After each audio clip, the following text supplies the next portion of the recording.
Welcome back. This video is about how to properly install a ductless so that it looks aesthetically pleasing but is functional. So functionality has to come first. If it doesn't function, nobody cares what it looks like. But after that, if it's ugly, if it looks like there's a spider attacking the house and there's white lines that covers just kind of everywhere, because some people run things all around the outsides of the house. We prefer not to do that. We prefer to run them through, say, come down the wall on one side of the house, go through the basement, and pop out by the condenser. So it looks way better. Yeah, you got to go through, the sill or whatever, but big deal. It's just a little extra work to make things look better. Sorry, little bugs all around, and I walk on my glasses. The joys of working outside. So, so this video is just about that. It's about how to install things so that they look proper, they look clean. All right, this is one system we've done, or just finished. It's actually being tested right now on the inside. And so here's what we did. We have a white strip across the house, and the house is gray. And from back here, if you look, there, you'll see there's a wall inlet cover, and then we switched over to white fortress, and then gray came down over and in. There's actually two head units in there. Well, I'm gonna start over here. This one here, we took a white fortress cover, and we put it on there, and although the hole is about here, if I were to start where the hole is in the cover down here, then the white cover would be sticking down. It would look really goofy. So we moved it up, and I notched out the back of this to accommodate where the hole actually is. And when you step back, the gray from here lines up with the gray here, and it really does blend in nice. So that one just runs down and over, and I'd like it to come straight down and over, but there's a bulkhead in our way, and that's a lot harder to move. So then that runs over there. That little tan tube down there, that's just for the condensate to drip. So that is definitely important to have.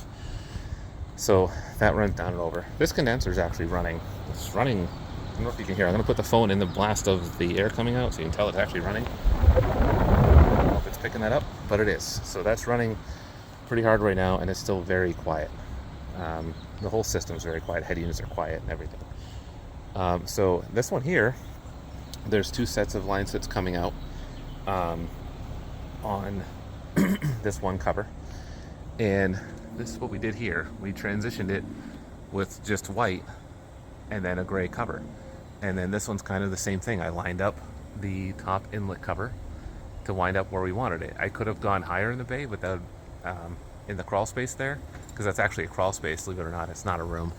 Kind of a little bit interesting. There's a couple foot crawl space there before the room actually starts.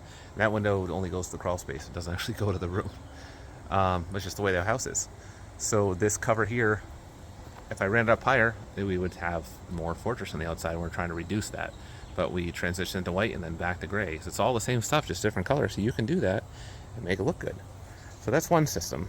That's three heads on that system. So one at the very top, coming in right there. The other one comes in right here, and they run down. The one that comes at the very top and goes in, there's like a 3-foot space to the actual wall, and that's where that head unit is. So that's one system there. I know I mentioned about having to go through a basement, but in this case there was no need to, for the way this house is. This system here also has 3 heads, and also made no difference to go through the basement at all. So there's one head here, a larger head, and if you notice, that's actually a wall inlet cover, which is that top piece that started off the other ones, the rounded top, but it would not fit right, and it would stick down if I used that. If I used a soffit inlet, it would be too short, and there would be a gray and white overlap. So I took a bandsaw and I cut the top of that cover off, and it transitions really nicely that way. And this comes down and over.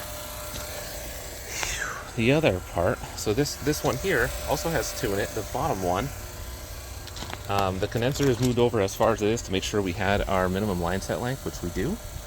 And same thing with the other one. We centered the condenser between the two first 4 units to make sure we had our line set length in that one as well. So everything meets the minimum specs. We left these just a little bit long than we normally would, because I didn't want it dripping on her siding, which is already rough to begin with. But that's what the customer wanted. She wanted it to be just a little bit below the siding. Those could be painted or cut back, but Very easy to do that later, but that's the way she wanted it, and I think it's a good choice.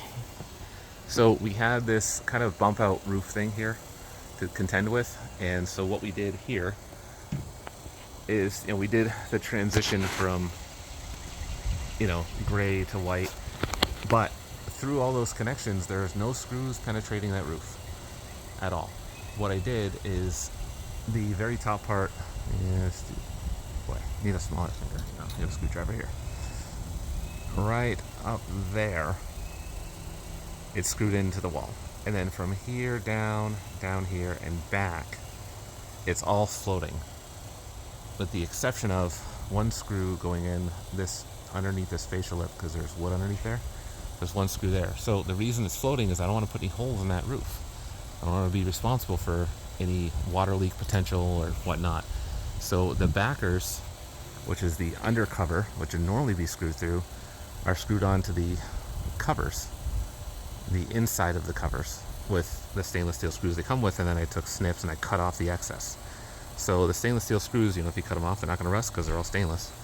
And so the very top from here to here to here and back is all, the cover's all screwed to each other as one floating piece. And then when it gets here, it's attached.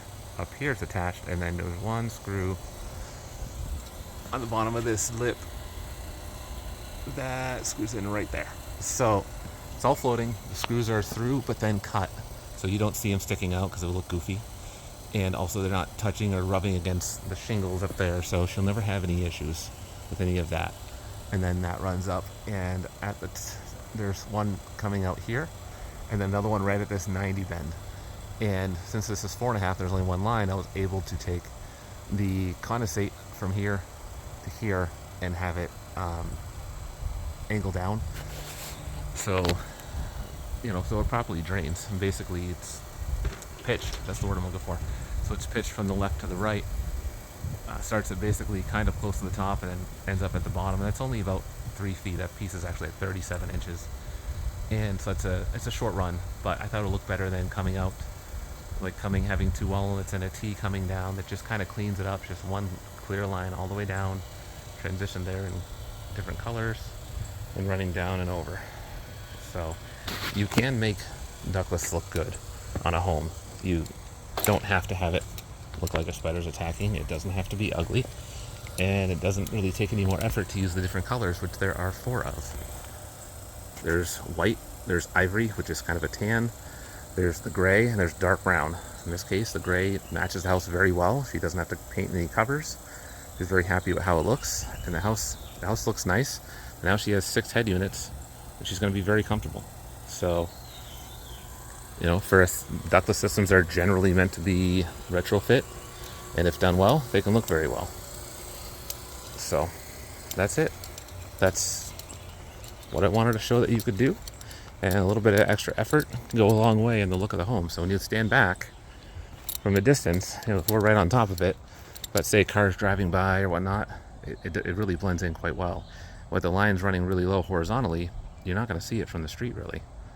Especially with the color blending. If I had kept it all the same color and went over that white line, or with the gray, or over all the gray with the white covers, it would stand out and not look as good. So when you can make it look nice, you should.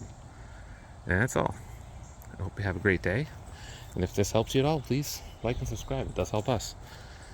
It motivates us to keep doing videos. So have a good one.